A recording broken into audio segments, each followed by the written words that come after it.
The Juno spacecraft, one of the most radiation-hardened machines humanity has ever built, was being destroyed in real time. Not by a collision, not by a systems failure, just by existing near Jupiter. Engineers on the ground watched the data stream back and calculated how fast the damage was accumulating. They had designed Juno with a titanium vault protecting its core electronics, a quarter-inch of shielding surrounding the most sensitive components. And still, over the course of its mission, Juno absorbed roughly 100 million rads of radiation. For context, 500 rads will kill a human being. Juno absorbed 200,000 times that amount, and Juno was built specifically to survive this environment. You were not. Jupiter is the largest planet in our solar system, and by almost every measure, it is the most extreme. It has more mass than all the other planets combined. Its storms are wider than Earth. Its great red spot has been raging for centuries. But the feature that matters most, the one that makes Jupiter not just inhospitable but categorically lethal, is invisible.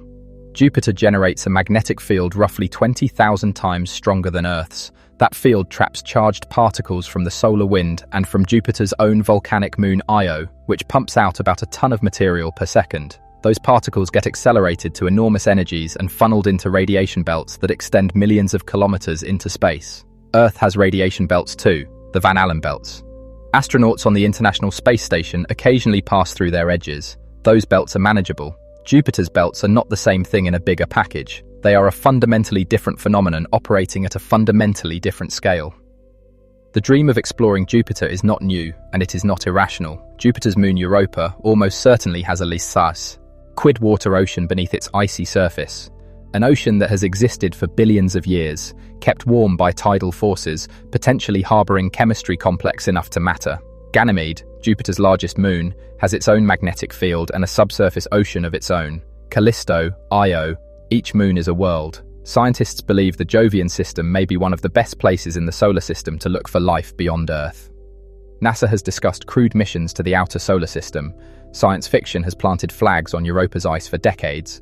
The vision is coherent. The motivation is real, and if you could get humans into that system safely, what they might discover could be the most significant finding in human history. That is the dream. The radiation is why it stays one.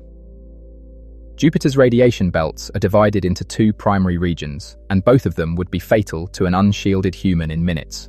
The inner belt is the more intense. It sits closest to Jupiter and is flooded with electrons moving at nearly the speed of light, carrying energies measured in tens of mega-electron volts. The outer belt extends millions of kilometers outward and sweeps past the orbits of the inner moons. Europa, the moon we most want to visit, sits right inside the most intense part of this outer belt. Every square centimeter of its surface is bombarded constantly. A human standing on Europa's surface with no protection would absorb around 5,400 rems of radiation per day. The lethal dose for a human being is around 300 to 500 rems total. Europa would deliver that in a matter of hours. To reach Europa, a spacecraft has to fly through the belt repeatedly. Galileo, the probe that studied the Jovian system for 8 years, received so much radiation damage that NASA had to work around corrupted memory and degraded instruments. Galileo was not alive. It did not have DNA. You do. Radiation kills in layers. The first layer is immediate. High-energy particles smash into your cells and ionize water molecules, producing free radicals that tear through nearby structures. The second layer unfolds over days. Your bone marrow, the tissue responsible for producing blood cells, takes catastrophic damage. White blood cell counts drop, immune function collapses, and your body loses the ability to fight infection or repair wounds. The third layer plays out over months and years. Damaged DNA that was not repaired correctly or was not repaired at all begins producing mutated cells. Radiation-induced cancers, organ failure, neurological damage. But in Jupiter's radiation environment, you do not have months. The acute effects hit you within hours. Your skin reddens and blisters. Your gastrointestinal lining breaks down, causing hemorrhaging. You begin to lose cognitive function as the central nervous system takes direct hits. You experience nausea, disorientation, and then something worse, a kind of radiation sickness so severe that it has no clinical intervention. There is no treatment you can administer on a spacecraft that reverses absorbed dose. Every rem that enters your body is there, doing its work, accumulating. The engineering response to radiation is shielding, and shielding works, up to a point. Lead, polyethylene, water, and specialized composites can absorb or deflect certain types of radiation. Earth's own magnetosphere and atmosphere are, in effect, the shielding that makes life here possible. But Jupiter's radiation environment includes something that makes conventional shielding not just insufficient but actively counterproductive. High-energy electrons and protons, when they strike dense shielding material, produce secondary radiation, a cascade of X-rays and gamma rays called Bremsstrahlung radiation. The more shielding you add, the more secondary radiation you generate inside the spacecraft. You reach a point where adding mass makes your interior dose rate higher, not lower. To reduce the dose rate inside a crewed vessel to survivable levels in Europa's orbital environment, physicists have calculated you would need a shielding mass of roughly 400 metric tons around the crew compartment alone. The Saturn V, the most powerful rocket ever launched by humanity, could deliver about 130 metric tons to low Earth orbit. Getting 400 metric tons of shielding to Jupiter's orbit is not a near-future engineering challenge. With any propulsion system currently in existence or credibly in development, it is not possible. Assume for a moment that shielding was somehow solved. The journey itself then introduces a separate set of compounding failures. The fastest trajectory to Jupiter using conventional propulsion takes roughly 2 years round trip, minimum. 2 years in microgravity means your skeleton has shed enough calcium that fracture risk becomes a serious concern on re-entry. Your heart, a muscle with no reason to work hard in weightlessness, reduces its mass. Blood redistributes toward your head, increasing intracranial pressure and flattening the back of your eyeballs, a condition called spaceflight-associated neuroocular syndrome that causes permanent vision degradation in a significant percentage of long-duration astronauts. Your immune system weakens. Dormant viruses in your body, kept suppressed by a healthy immune response, begin reactivating. Aboard the International Space Station, in the relatively benign radiation environment of low Earth orbit, astronauts routinely shed Epstein-Barr virus, herpes simplex, and varicella zoster at measurably elevated rates.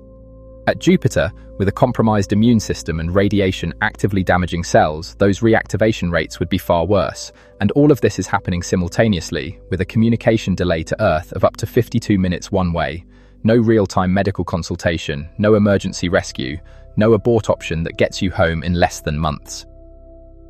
A human mission to Jupiter's system is not an engineering problem that requires more funding or a technological breakthrough we can see on the horizon. It is a collision between biological reality and physical law. The radiation doses are not reduced by waiting for better computers or more efficient engines. They are properties of Jupiter's magnetic field, which is not going to change. The shielding mass required exceeds any plausible launch architecture. The biological damage from combined radiation exposure and long-duration spaceflight is not a single problem with a single solution. It is a cascade of simultaneous failures across every major organ system, arriving before the mission can accomplish anything. With current technology and current understanding of human biology, a crewed mission to the Jovian system is not difficult, it is not expensive, it is not risky in the way that Apollo was risky, it is simply not survivable. What we have sent instead are machines, and those machines have revealed something extraordinary. Voyager 1 and 2 flew through the Jovian system in 1979 and gave us our first close look. Galileo spent 8 years mapping it. Juno has been dissecting Jupiter's atmosphere and magnetic field since 2016.